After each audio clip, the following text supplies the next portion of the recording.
aspects of Harvey Milk's legacy, so many things we can learn from his fight. But fundamentally, it was about the quest for equality.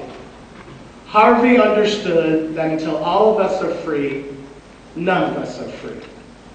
He understood that in order to reach that goal of freedom, of equality, we must combine the strengths of our progressive communities, build coalitions, and always press on toward the goal together. Our progressive allies have lent us their strength on numerous issues, but three have been in the news quite a bit recently: hate crimes, the Employment Non-Discrimination Act, and the repeal of Don't Ask, Don't Tell. We've seen some progress towards equality in the past year, but it is very clear that we still have a long way to go. In March, after 11 long years of effort, we saw President Obama sign the Matthew Shepard and James Byrd Jr. Hate Crimes Prevention Act, which expanded hate crimes laws to include violence based on gender, sexual orientation, gender identity, and disability. It took far too long.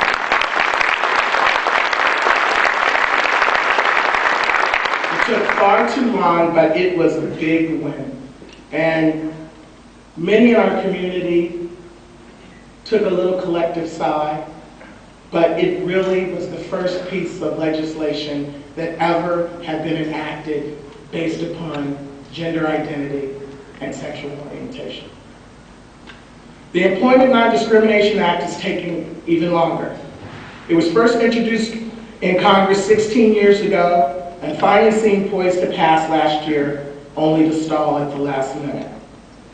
Since then, the news seems to change weekly. Why does INDA matter? Because not every state is California. We're fortunate enough to be protected here, but you can still be fired for being gay, lesbian, bisexual, or transgendered legally in 29 states. If your gender identity or expression is non-conforming, you have 38 states that will violate your civil rights. The Defense of Marriage Act, I'm sure many of you have been following the lawsuit challenging Proposition 8 and are anxiously awaiting a ruling in June. We now have litigation pending in the 8th Circuit, 9th Circuit, and 11th Circuit courts, all making its way toward the Supreme Court. So the ball is being moved down the field. And finally, we have the repeal of Don't Ask, Don't Tell. Some of you may remember the story of Leonard Matlovich, one of the warriors and heroes of our past. He was a Vietnam veteran and recipient of the Purple Heart and Bronze Star for his valor. Leonard was also the most famous gay man in the United States in 1975, when he challenged the military's ban on gays, as we would have said back then. Leonard died in 1988, but his name does not appear in his headstone. Instead, it simply says, a gay Vietnam veteran. And inscribed below that are the following words. When I was in the military, they gave me a medal for killing 2 men and a discharge for loving 1. San Diego being a military town, we have a number of brave military personnel following in Leonard's footsteps. They are warriors of our present and our future, fighting for equality and justice. I'd like to introduce 2 of those local heroes. Retired Colonel Stuart Bornhoft and former Navy Petty Officer, 3rd Class, Joseph Rocha.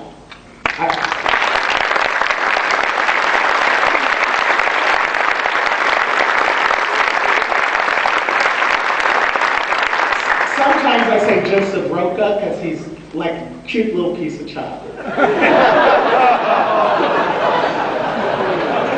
So,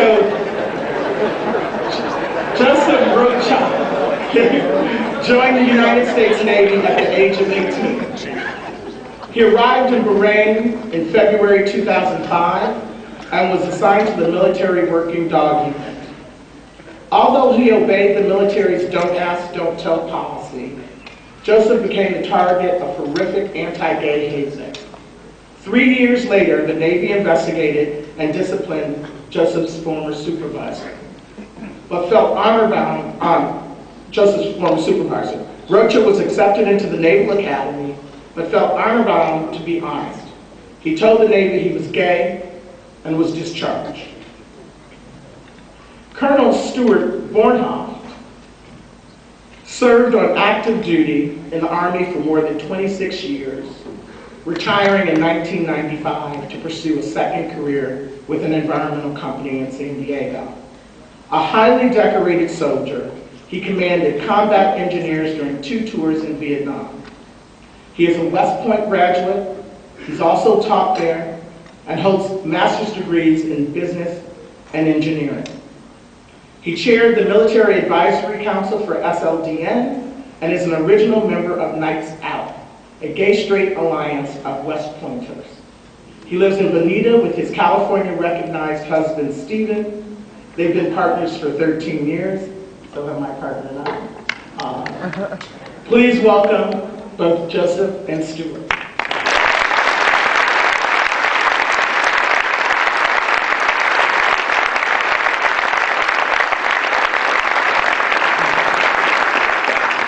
Thank you. Usually my speeches entail detailing how Don't Ask, Don't Tell allowed for the inhumane abuse that Stamp mentioned. How not telling facilitated 28 months of documented sexual assaults and physical abuse while I served in the Middle East. But frankly, I think it's far too early for that. Instead, today we celebrate Harvey Milk's birthday and his message of hope. In that honor, I'd like to share a very special story with all of you. You see, as a Navy veteran himself, Harvey and I share the core values of honor, courage, and commitment. This morning, I would like to specifically talk about courage. A year ago, specifically on Harvey's birthday, and immediately after this breakfast, I hopped in my U-Haul and I moved to San Francisco. A year ago, I lacked any courage whatsoever. I had never told anyone my story, and I had never done anything to keep it from happening to anyone else by advocating for the repeal of Don't Ask, Don't Tell. Down on my luck, I was offered a job at City Hall by Supervisor Bevan Duffy, who currently sits in Harvey Milk's former seat. Supervisor Duffy changed my life forever when he allowed me a private moment in the spot where Harvey Milk lost his life. As my eyes filled with tears, I swore to Harvey I would never allow his life's work to go in vain. Not more than a day later, that vow was put to the test. Standing outside the California Supreme Court, as the verdict came down that Proposition 8 would be upheld, I was asked to join our community in civil disobedience. What I felt at that moment was fear, not courage.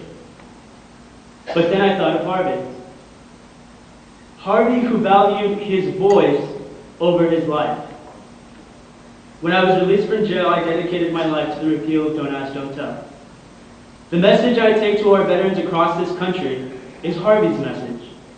For the only weapon we have against fear-mongering and intolerance are our life stories.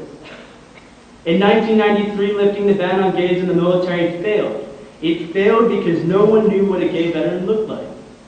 This time we will end the ban, and we will succeed thanks to the thousands of men and women who have found the courage to give a face to gay service in the armed forces that is as honorable, as brave, and just as valuable to our national security. This is Harvey Milk's living legacy. When we leave today, let us not forget that Harvey, who at 40 years old and after a distinguished military career, was convinced he hadn't done enough.